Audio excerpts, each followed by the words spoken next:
The Whippet combines the best qualities of an agile sporting hound and an affectionate companion in an elegant, functional package.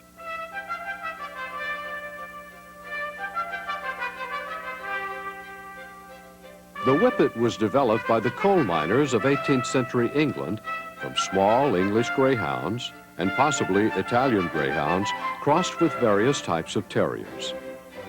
They were used for flat racing and coursing small game.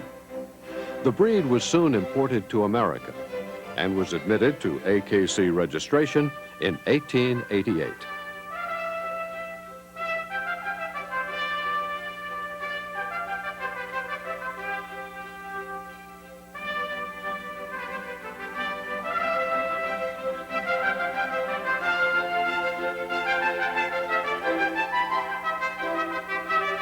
You'll be seeing many Whippets during this presentation. Some are outstanding examples of the breed. Others are less so. All will help your understanding of the breed.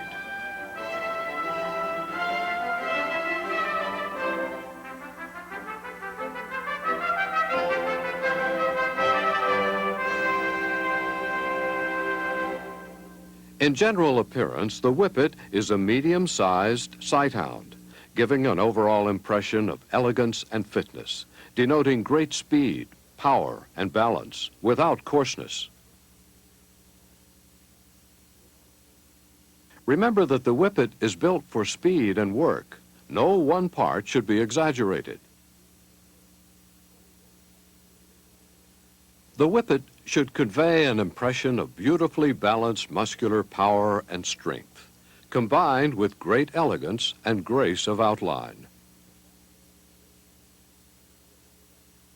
Symmetry of outline, muscular development, a strong loin, and freedom of action in a powerful gait are the main considerations.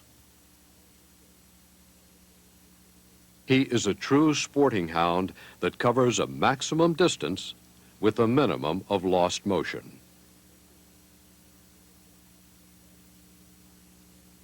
The ideal height for males is 19 to 22 inches at the withers.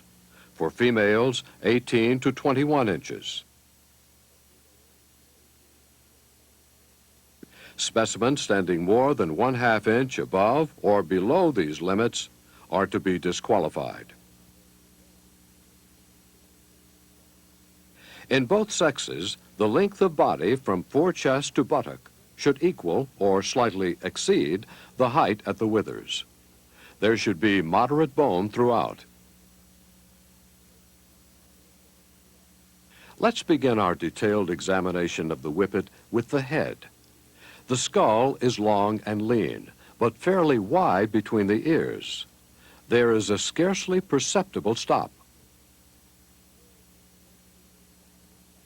The muzzle is long and powerful, with a strong underjaw, denoting great strength of bite, with no sign of coarseness.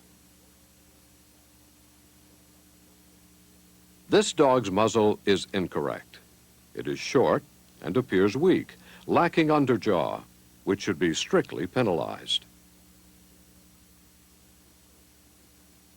This muzzle is correct, long and powerful, with a well-defined underjaw. The skull and foreface are of about equal length. Seen from the front, the skull is fairly wide between the ears. The clean look to the head is very typical of the breed. The nose is entirely black. The teeth of the upper jaw should fit closely over those of the lower jaw in a true scissors bite. The teeth should be white and strong. An undershot bite is a disqualification, as are bites which are overshot 1/4 inch or more. The Whippet's eyes are large and dark. They should not be small or triangular.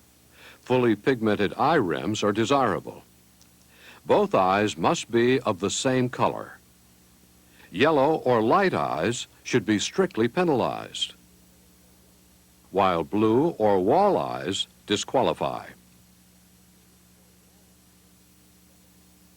The Whippet has rose ears, which are small and fine in texture and highly mobile. In repose, they are thrown back and folded.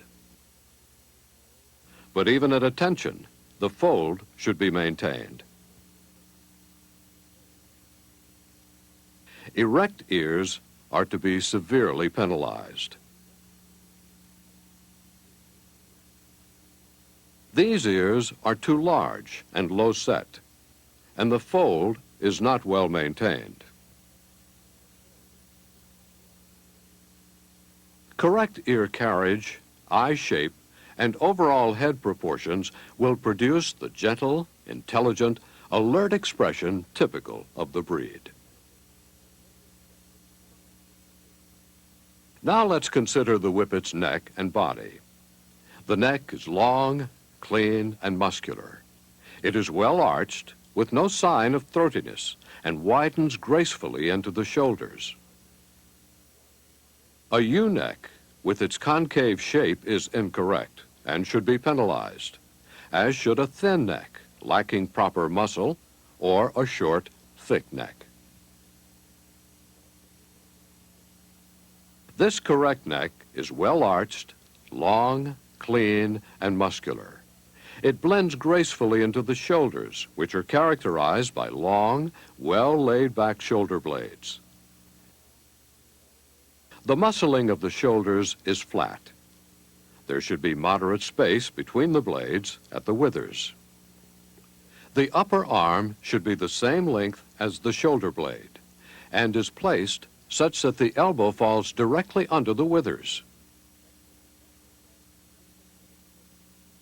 These straight shoulders and straight upper arms are incorrect and should be strictly penalized, as should a heavily muscled or loaded shoulder. These faults will inhibit low, free movement. These correct shoulders are long and well laid back with proper length of upper arm and flat, clean muscling. The brisket is very deep, reaching as nearly as possible to the point of the elbow.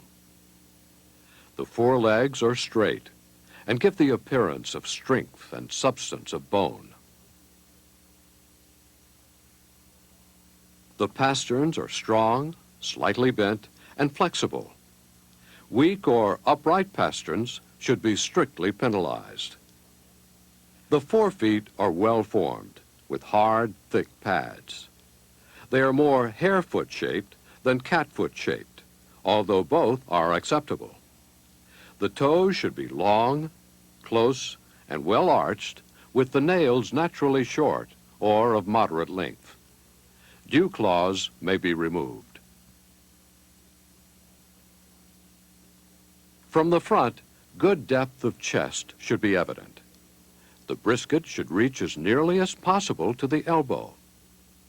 The space between the front legs should be well filled in so that there is no appearance of a hollow. Bowed legs, tied-in elbows, legs lacking substance, legs set far under the body so as to create an exaggerated forechest should be strictly penalized. This dog lacks fill in front, and there is an appearance of a hollow. This dog displays good depth of chest. Note again the clean, flat muscling of the shoulders and upper arms, with the elbows held straight to the body, turning neither in nor out. The Whippet's body has a broad, firm, well-muscled back. There should be good length over the loin. The back line runs smoothly from the withers and has a graceful natural arch over the loin and croup. This curve should be continuous, without either flatness or excessive arch. The highest point of the curve is over the loin, not the rib cage. What about this dog's back line? The arch is too accentuated, giving a wheel-backed appearance.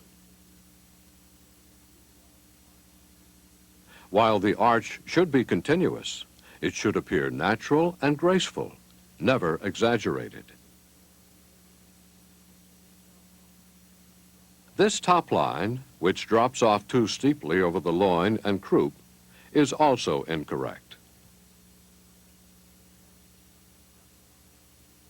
This back line is correct, running smoothly from the withers with a graceful natural arch over the loin and croup.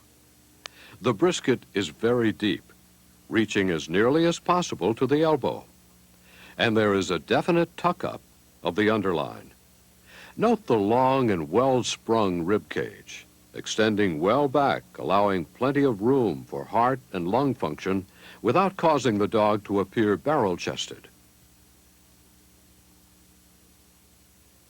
The tail is a continuation of the graceful line from the loin and croup. It is long and tapering, falling in a long, gentle curve. The tail should reach to the hip bone when drawn through between the hind legs. It is carried below the level of the back at all times.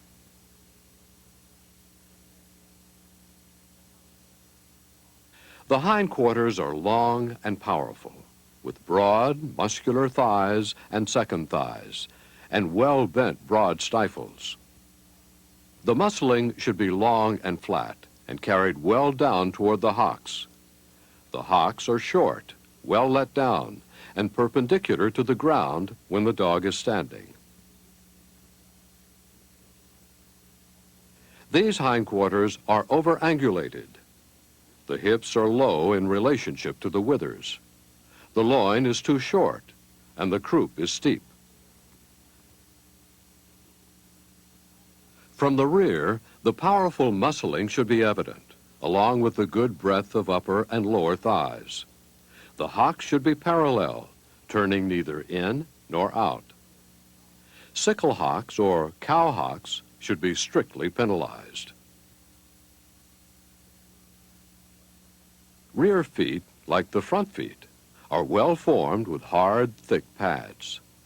Dew claws may be removed. Remember that flat or splayed feet or soft feet, lacking thick, hard pads on either front or rear feet, should be severely penalized. The Whippet is an animal of graceful and continuous curves. The visual top line begins at the back of the skull and falls in a series of descending curves to the back of the back foot. Any awkwardness of line impeding the progress of the eye along the animal pinpoints a fault. The slightly arched neck flows gracefully into the withers, and the withers blend into the brief flatness of the back before the line rises slightly over the muscular loin. This creates the top of the curve that is reciprocated by the curve of the brisket below. The curve eases to form a croup of about a 30-degree angle to the ground. The tail continues to lead the eye into the complementary angles of stifle and hock. The Whippet's coat is short, close, smooth, and firm in texture. Any other type of coat is to be disqualified. Coat color is immaterial in this breed. Color and markings should have no influence on your judging.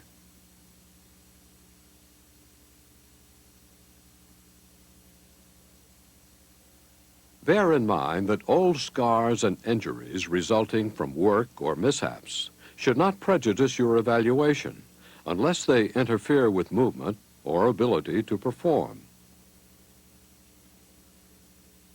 The Whippet's gait is free-moving and smooth, with long, low reach in the forequarters and strong drive from the rear.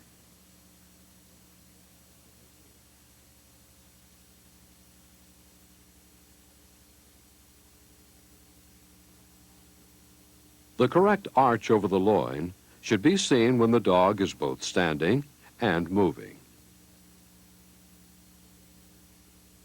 Seen from the front, the forelegs should be carried straight forward, turning neither in nor out.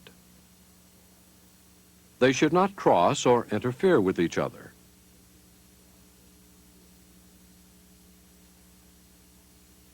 At faster speeds, the legs will converge in a straight line toward the center line of travel. Going away, the rear legs follow in a straight line behind the forelegs with strong propulsion evident. They should neither cross nor interfere with each other. Convergence will be seen at faster speeds. A straight line is maintained from hip to pad. This high wrist action, approaching a hackney gait, is to be penalized.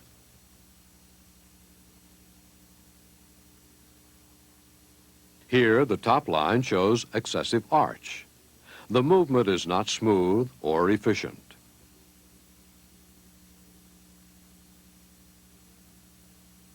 Here is typical movement, characterized by great freedom of action, balance, and symmetry.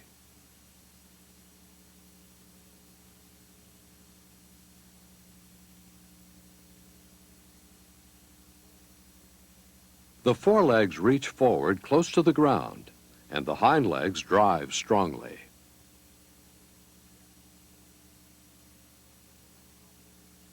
The correct top line is maintained on the move.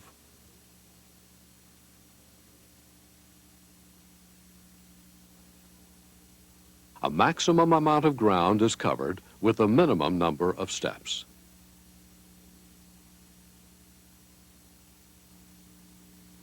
The motion appears smooth and effortless.